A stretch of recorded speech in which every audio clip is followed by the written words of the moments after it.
Halo, kita berjumpa lagi di Logika Satu Sisi.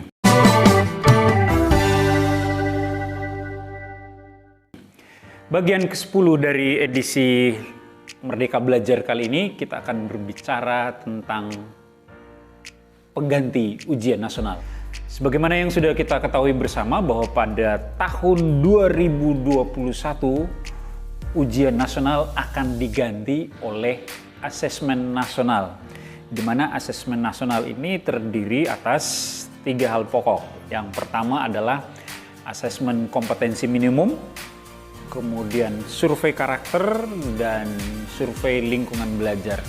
Sementara di asesmen kompetensi minimum itu ada 2 kemampuan yang akan diukur, yaitu kompetensi literasi membaca dan numerasi. Mari kita ikuti hal-hal apa saja yang perlu Anda ketahui tentang asesmen ini.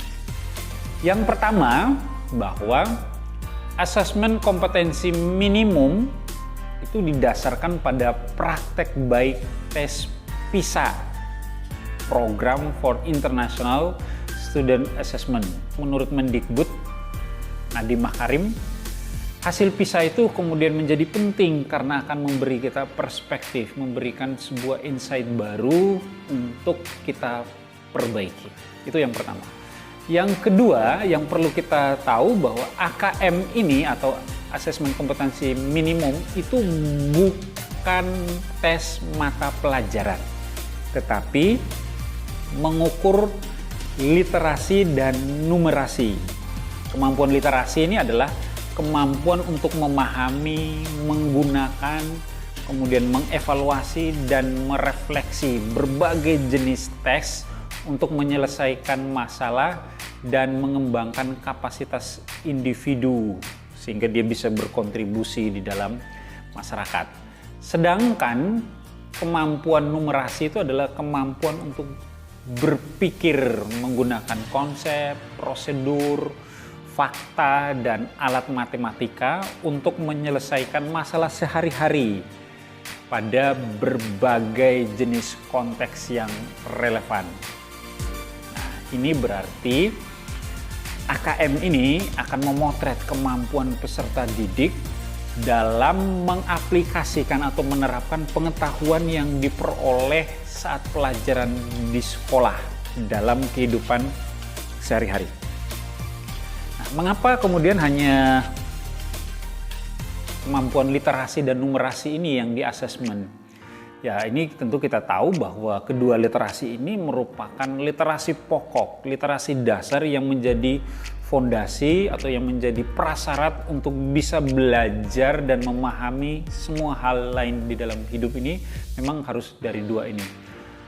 Oleh karena itu, dalam asesmen ini konteks kehidupan peserta didik, sosial budaya maupun saintifik akan menjadi konten dalam mengukur kognitif peserta didik. Yang ketiga, berbeda dengan ujian nasional yang dilaksanakan pada akhir jenjang pendidikan, AKM ini justru dilaksanakan di kelas 4 SD, kelas 8 SMP, dan di kelas 11 SMA di tahun 2021.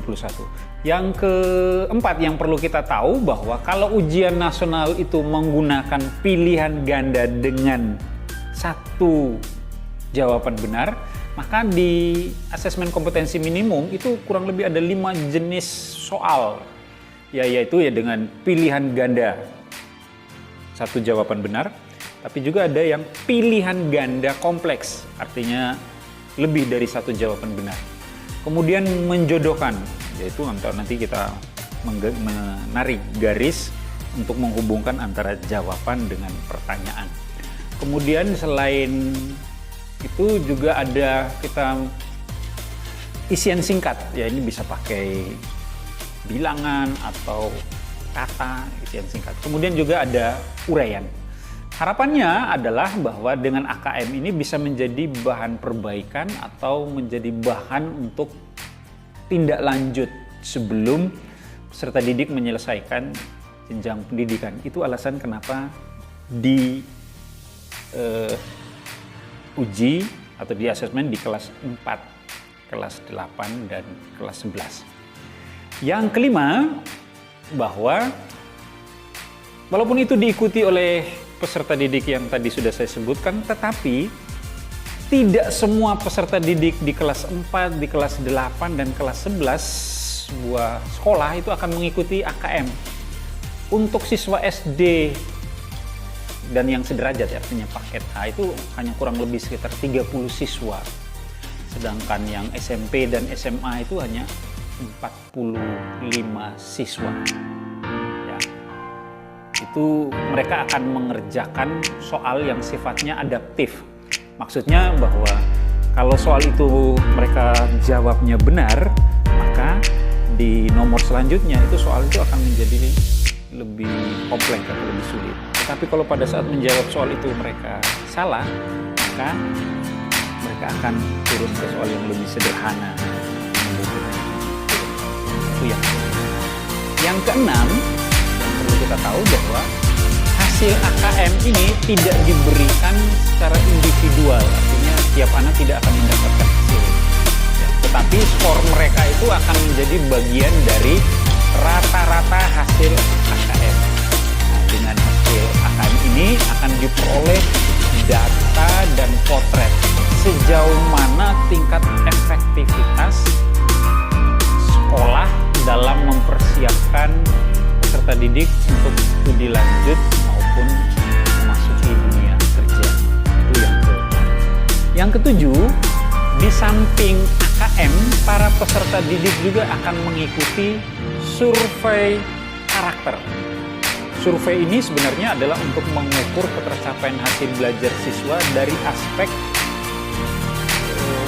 sosio-emosional, berupa pilar karakter untuk memotret profil pelajar Pancasila dengan 6 karakter atau 6 indikator utama, yaitu yang pertama adalah beriman dan bertakwa kepada Tuhan Yang Maha Esa serta akhlak mulia. Yang kedua, kebinekaan. Yang ketiga, kemandirian. 4, gotong royong. 5, bernalar kritis. Dan yang keenam adalah kreativitas. Artinya survei ini sebenarnya mau mengetahui sebenarnya bagaimana sih nilai-nilai Pancasila itu sudah diajarkan, sudah dihidupi di dalam lingkungan sekolah. Saya pikir ini penting karena sebagai negara yang berdasarkan ideologi Pancasila, kita perlu mengetahui bagaimana pelaksanaan dan penerapan Pancasila itu di lingkungan sekolah. Sekolah itu adalah media sosial yang penting untuk melahirkan pribadi Pancasila demi kejayaan Indonesia di masa depan. Yang kedelapan, selain AKM dan survei karakter, juga akan diadakan survei lingkungan belajar. Nah, yang menarik bahwa kalau di AKM dan survei karakter itu diikuti oleh peserta didik saja, maka di survei lingkungan belajar ini akan diikuti oleh siswa, guru, dan juga kepala sekolah. Sebagaimana yang dikutip dari laman Pusat Asesmen dan Pembelajaran Kemendikbud, itu di sana dikatakan begini, survei lingkungan belajar itu untuk mengukur kualitas berbagai aspek input dan proses belajar mengajar di sekolah.